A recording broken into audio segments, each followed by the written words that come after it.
Du coup, salut tout le monde, on se retrouve pour une petite soirée blabla JDR avec Brainster, où on va discuter d'un thème que vous allez découvrir très rapidement. Le thème qui est tout ce qui tourne autour des groupes de jeux de rôle.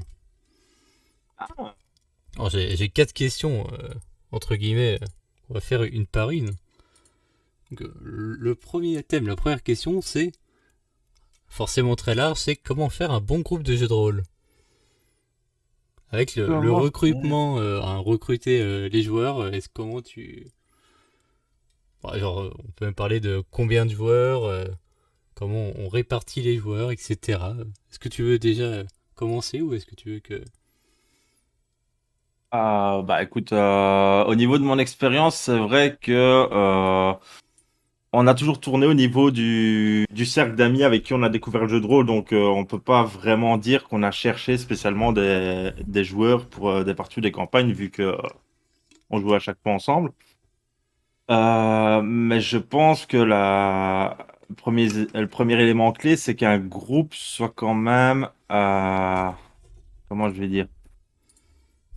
Il soit multiple au niveau de ses personnalités, mais qu'il puisse se trouver une certaine cohérence, une certaine équilibre. Av- D'office, il y aura une personne plus exubérante, d'office, une personne plus timide, mais le tout, c'est de réussir à mettre les personnalités sur le même diapason, je dirais, pour avoir un bon groupe,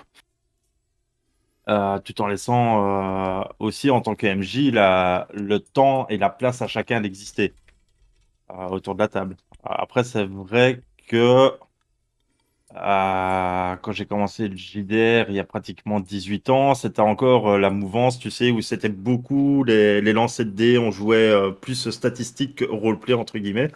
Oui. Et donc le roleplay, on va dire, il s'est installé au fur et à mesure au niveau de notre groupe de jeu, parce qu'on en avait ras-le-bol de juste lancer des dés. Et ouais, je dirais que le bon groupe, c'est ça, c'est celui qui se complète et qui se comprend. Après, niveau du recrutement, j'ai jamais fait de recrutement extérieur aux gens que je connaissais. Donc là, je pense que tu auras plutôt une réponse toi de ton côté que moi.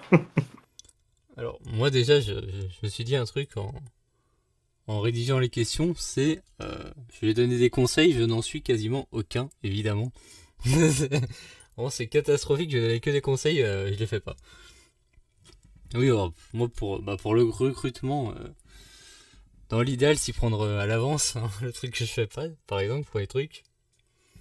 Ah, c'est vraiment au dernier moment, je dis mince, il manque un joueur, allez, je mets ça sur les Discord et limite, le premier qui est dispo et qui a un bon micro, ça passe. Mais normalement, il ne faut pas faire ça. Et après, ouais, non, enfin, on est d'accord que faut pas genre quatre personnes qui adorent parler tout le temps, sinon, bah, ça risque de se marcher dessus. Mhm. Après, bon, il n'y a pas non plus de règles sur est-ce qu'il faut forcément une personne qui est plus en retrait, etc. Ça, c'est plus. Enfin, pour moi, c'est surtout ouais, voir un peu que veulent les personnes dans la partie. Et bah, le meilleur exemple, c'est qu'on sait que. Nous, par exemple, on a Mira qui déteste les trahisons. Ça, on l'a bien compris. Bah, je sais que de base, moi, je dis bien aux gens. Bon, dans cette partie, il n'y aura pas de trahison, donc il y a ce côté où juste, bah, et t'as d'autres gens qui aimeraient justement plutôt des parties où ils vont faire des coups tordus aux autres joueurs parce que bah, ça marche aussi, quoi. Mais je pense que globalement, ouais, la priorité, c'est juste être sûr que tout le monde a la vision de ce qui va les amuser. Ouais. Ouais, et voir Après, s'ils sont aussi raccord avec l'univers que tu leur proposes, quoi. oui, oui, bah de toute façon, oui, l'univers et les systèmes, ça, oui, c'est aussi la base. Après, bon, moi, je sais que niveau nombre de joueurs, au-dessus de 4, j'ai pas envie, en vrai, j'ai vraiment pas envie, mais alors là, c'est plus pour le MJ parce que bah, ça, c'est si tu veux te laisser de la place à tes personnages, bon, bah, 5 joueurs, je sais pas, je trouve que ça commence à être compliqué. Ah, 5.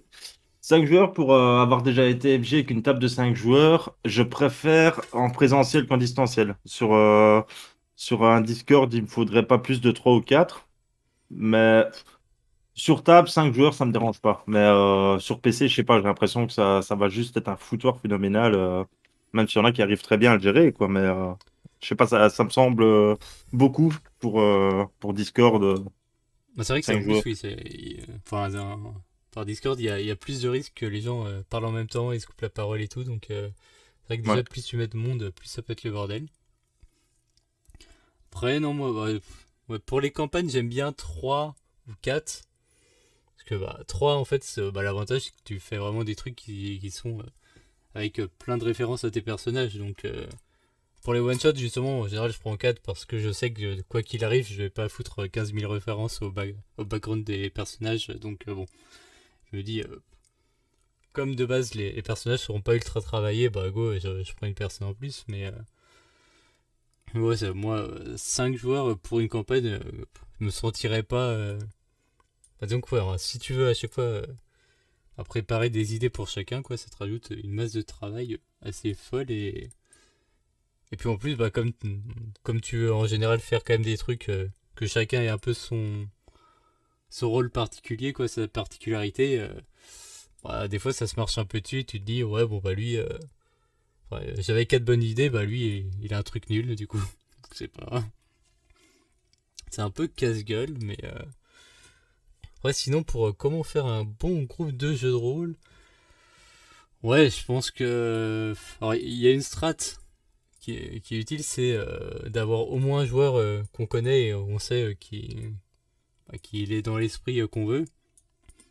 Parce que du coup, si il y a une personne qui est déjà dans la bonne ambiance, bah elle va entraîner les autres avec. Donc c'est vrai que moi, en général, je sais que justement j'ai plus de mal et de manière générale, j'ai parfois des moins bons retours avec des groupes où je connais personne en tant que joueur. C'est où j'ai jamais fait jouer les gens. Alors, aussi parce que justement, je fais pas les efforts pour les conseils d'avant qu'il faudrait suivre. Mais en gros, c'est ouais, quand tu connais personne, bah du coup, c'est chacun va apporter son truc, mais c'est à la fin que tu découvres ce que donne le mélange, quoi. Alors que si Ouais. tu contrôles la moitié du truc, t'es en mode, ok, bon bah, eux ils vont faire leur délire habituel, les autres ils vont suivre et ça va être à peu près comme d'habitude, même si tel joueur il a pas joué, quoi. Ouais, ils vont amener la dynamique à laquelle tu penses et le reste sera pris dedans, quoi. Ouais, ouais, et puis même en gestion par exemple, nous, est-ce qu'on sort des conneries qui sortent du RP ou pas, tu vois, ça c'est avec des joueurs qui ont l'habitude de comment je fonctionne et que je connais, il y a plus, ouais, ça donne plus facilement le ton dès le début. Donc ouais, moi, conseil à la limite, c'est d'avoir au moins un joueur avec qui vous avez déjà joué, ça peut toujours aider, comme ça au moins Ouais. ça limite la casse. Après, du coup, alors justement, toi, comme t'as jamais eu à faire du recrutement, si tu devais faire du recrutement, ouais, les gens autour de toi, ils sont pas dispo, ils veulent pas faire ton truc et toi tu veux lancer ta campagne, qu'est-ce que tu ferais à ton avis? Comment tu t'y prendrais? Dans un premier temps, j'essaierai de regarder au niveau des connaissances de mes connaissances. Ici, par exemple, je suis en train d'essayer de monter une table Mass Effect pour un one-shot, notamment pour ma chérie qui veut s'initier davantage au jeu de rôle. J'ai une amie qui est intéressée, qui m'a directement ramené un joueur qu'elle connaissait. Et le fait que ça vienne par quelqu'un que je connais, fatalement, ça amène déjà plus de facilité pour lier connaissance. Maintenant, oui, si j'ai vraiment personne, je pense que ce serait via du Discord ou du Facebook. Après, le problème, j'ai envie de dire, c'est un peu pile ou face, quoi, parce que tu passes pas un entretien d'embauche pour une session de jeu de rôle. Donc, Ça, c'est que normalement, normalement, si tu fais les choses ultra carrées, t'es censé, si t'as 2 places, essayer d'avoir 4 personnes et ensuite tu choisis. Bon, déjà, faut être dans l'ambiance où tu vas dire non à deux personnes. Et c'est pour ça, moi, en général, en vrai, si les deux premières personnes, c'est bon, bah je dis ouais, allez, let's go, hein, et puis on verra bien. Surtout que bon, après, en général, quand il y a des nouveaux, c'est plus pour des one-shots. Mais après, ouais, dans l'idéal, c'est vrai que bah, faut prendre le temps quand même de dire bon, bah, ok, je prends le temps de voir plus de personnes. Je sais que bah, du coup, ça va décevoir des gens. Il y a des gens qui. Bon, même moi, ça va me prendre du temps de faire des entretiens entre guillemets pour rien, vu que ça va être des gens que je prendrai pas au final. Mais après, l'avantage au moins quand tu fais ça, c'est que tu vois, imagine, bon, tu te dis, t'as deux places et tu vois que deux personnes. Bon, les micros c'est bon et tout, mais il y a une personne, tu sais, tu la sens pas. Tu sais que quand il fait Ouais. son personnage, il te casse déjà les couilles en mode oui, mais ça, mais est-ce que nanana, et est-ce que. Mais alors attends, nanana. Tu vois, et en plus, tu sens qu'il connaît plus le système que toi, ce genre de truc. Peut-être L'avantage au moins, c'est tatillon, là. que ouais, si tu prévois large, bah ouais, en fait, si tu prévois large, tu t'évites ce genre de choses, alors que si tu te dis. Enfin, si tu le fais en mode gentil et juste bah tu prends les premières personnes qui répondent et tout, déjà tu commences la partie en n'étant pas confiant, en te disant aïe aïe aïe, est-ce que ça va bien se passer et... Donc c'est ça, c'est le truc, c'est que bah, le truc en fait, faut oublier que quand t'es MJ, c'est toi qui prends la responsabilité des joueurs que tu fais venir, donc c'est vrai que Ouais. par rapport aux autres joueurs, t'es obligé d'être un peu exigeant. Après, évidemment, rien n'empêche de mentir sur la raison du refus, hein. Alors, Oui, ça, on est d'accord, hein, ça. allez, tentons de trouver 5 raisons, 5 fausses raisons pour refuser un joueur qui en fait est chiant. Alors, euh, Oui, parce que si tu le diffuses sur Twitch, faut pas dire que le jeu de rôle est annulé. oui, non, non, ça, non, oui, non, ça c'est pas le bon plan. Si. Un, euh, alors, pareil, tu peux tenter j'avais déjà promis à des gens qu'ils allaient jouer bientôt, mais si c'est faux, bah, faut pas que le mec soit là sur le live et qu'il se rende compte que tout le monde joue pour la première fois. C'est une Qu'est-ce que excuse que j'ai. t'as déjà essayé, ça? Non, non, c'est pour ça que je galère à trouver parce que j'ai même pas d'excuses toutes faites, mais ça pourra servir aux gens. Qu'est-ce qu'on peut sortir d'autre? euh... ah bah, L'avantage, si il a déjà fait son personnage, tu peux dire ouais, non, par rapport à l'équilibre des personnages, les autres étaient mieux, allaient mieux ensemble. Il y a plus de cohérence entre eux. Ouais, voilà, tu peux tenter celui-là. Après, bon, pareil, je pense que faut avoir, ça doit pas être ultra simple à justifier, mais ça passe.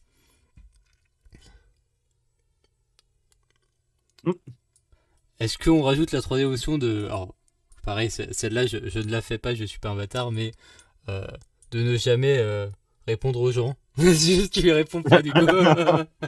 Ah, mais désolé, tu m'as trop répondu pendant qu'on faisait ta présentation, donc. Ouais, c'est. Non, non, bon. Non, mais oui, le truc, c'est que de toute façon, après.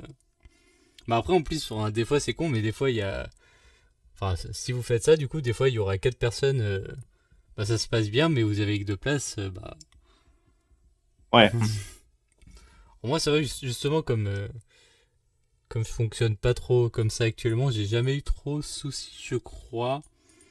Bah, en plus, l'avantage, c'est que, comme en dehors de la campagne HP où tu as déjà ton groupe, vu que tu fais des one-shots, si tu refuses quelqu'un, même si c'est un candidat intéressant, ben, tu peux le glisser le one-shot d'après si ça l'intéresse. Donc, Ouais, voilà, ouais. Après, ouais, il y a.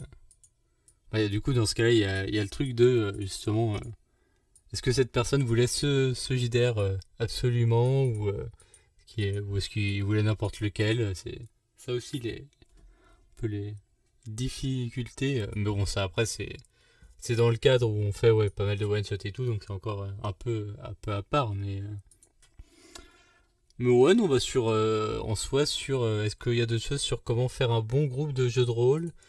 Euh, Je regarde Ouais, pour pas. de Ouais. toute façon, ouais, en soi, il faut déjà que, en tant qu'MJ, on est. Si on pense pas spécialement, faut qu'il y ait tous les joueurs qui s'entendent de base. Bon, ça, après, c'est au MJ de gérer pendant une partie. Mais il faut de toute façon impérativement que nous, on ait le feeling avec les joueurs. Si le MJ n'a pas le feeling, ça sert à rien, quoi. Ça va se ressentir pour moi autour de la table et ça le fera pas. Oui, bah oui, c'est ça en fait. C'est. Ouais, c'est.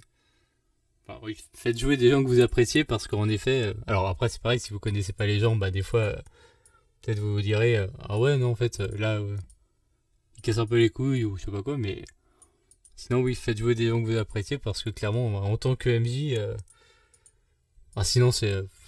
Sinon, juste vous aurez envie de buter son personnage en premier et ça va se voir quoi. Au bout d'un moment, si. Donc, oui, non, après. Après, oui, il n'y a pas de mal aussi à juste avoir moins de. Moins d'affinité avec des gens et. Après, ouais, bon, bah, est-ce que. Comment le justifier, ça après, c'est chacun qui se débrouille. Hein. Moi, je suis pas Ouais. expert en relations sociales non plus, mais. Mais ouais, et puis, bon, comme on a dit, donc, bah, essayer de ne pas avoir que des gens ultra. Qui parlent beaucoup.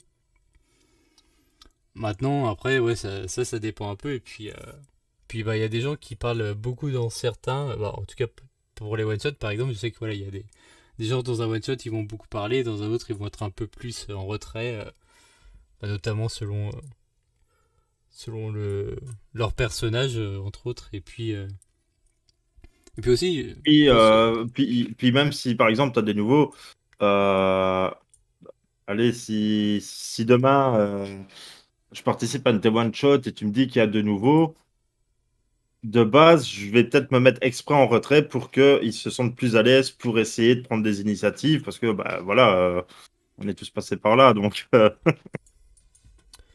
Ouais, c'est vrai, ouais. Après, moi, j'avoue que. Bref, justement, j'ai jamais. Pour moi, il n'y a jamais eu de grosse différence entre des joueurs que je faisais jouer pour la première fois et que je faisais jouer habituellement au niveau du fait qu'ils parlent beaucoup ou pas. Genre, il n'y a pas des gens qui sont. Qui sont t'as des gens que je fais jouer pour la première fois, ils sont ultra à l'aise. Enfin, quasiment tout le temps, ça se passe bien. Et ouais, non, moi j'ai l'impression qu'il n'y a pas trop de soucis justement à intégrer les nouveaux joueurs. Et puis même les joueurs débutants, bah moi c'est ce que je dis toujours, l'avantage du JDR c'est que de toute façon c'est. Enfin, un joueur débutant, des fois, ce sera le personnage qu'on retiendra le plus parce que juste, il fera bien le truc donc. ouais. Donc Oui, oui, puis donc, ouais. bah, niveau déjà, toi aussi, ambiance de tes JDR, je pense que ça favorise justement je dirais un niveau égal parce que, allez, tu n'as peut-être pas c'est une critique positive hein, que je dis, je te rassure. Ah, Mais ok, règle nos comptes. il y a pas spécialement le côté que tu peux avoir très à cheval sur des puristes, par exemple, de Donjons et Dragons, Warhammer, sans critiquer ces univers-là, mais tu vois, où il y a beaucoup plus le côté règles, où on est fort dessus. Euh, Là, on va dire que moi, ce que je retiens dans l'ambiance de tes one-shot et même dans la campagne Harry Potter, c'est que il y a des moments, c'est plus le délire de l'instant présent et il y a aussi le côté où la narration se laisse vraiment porter en fonction des réactions des joueurs, de ce qu'ils peuvent avoir comme idée et l'histoire que tu as envie de conter en même temps. Et c'est pas fait en fonction des règles, c'est vraiment fait en fonction du flow, je vais dire ça comme ça. Et je trouve que justement, ça favorise le- l'équivalence, que ce soit pour des nouveaux comme des anciens joueurs. Ouais, et puis, alors après, c'est pareil, on sort un peu de la question, mais moi, le conseil que je donnerais à chaque fois au MJ, c'est si vos PJ sont en train de parler, fermez votre gueule. Voilà, tout simplement. Vraiment, c'est Aussi, la ouais. base. S'il y a deux PJ qui sont en train de parler, de base, moi, je ferme ma gueule, je laisse finir leur truc, et puis après, je fais mon truc, mais oui, ça, c'est qu'en fait, de base, si vous voulez une bonne ambiance dans le groupe, juste essayez de laisser vos joueurs faire dire ce qu'ils ont à dire. Après, voilà, c'est toujours une question d'équilibre et généralement ça se sent aussi dans les réponses si jamais il y en a un ou deux qui restent trop fixés sur un truc et que ça fait chier les autres. En général, on s'en rend compte, mais moi pareil, j'ai pas eu spécialement le cas. Mais oui, non, enfin, de manière générale aussi, le but c'est de pas hésiter à laisser les joueurs faire leur truc entre eux et alors après c'est faut gérer le timing quoi. C'est s'ils partent une demi-heure à dire des conneries, bah ouais, faut prévoir et il faut se dire limite bon bah c'est pas grave, je vire tel méchant, c'est pas grave, et puis on fait leur truc, mais voilà pour ce côté vraiment du groupe en lui-même, en tout cas de la création du groupe. Ah, et puis la chose la plus importante, c'est que fatalement, ils ont envie de jouer à la partie que tu proposes. Ça, Oui, bah ça, après, oui, de toute façon, voilà, tout ce qui est entre guillemets erreur de casting ou même parfois ouais, le MJ qui explique mal, ce qu'il propose, notamment, bah, il y a le risque quand tu veux mettre trop de mystère, tu sais, dire oui, vous allez voir, il va se passer des trucs nanana, et en fait, des fois tu veux trop teaser et trop laisser de suspense sur ce qu'il va y avoir, mais du coup, bah, au final, les joueurs, ouais, ils font le truc et ça correspond pas à ce qu'ils espéraient. ouais. Oui, après, bon, si pendant la partie un joueur se rend compte qu'il est pas dans l'ambiance ou que le truc au final, ou que la manière de masteriser du MJ correspond pas, ça, il n'y a pas de. Voilà, en soi, il n'y a pas de solution. Donc, faut juste, voilà. Faut juste faire avec et puis attendre que ça passe.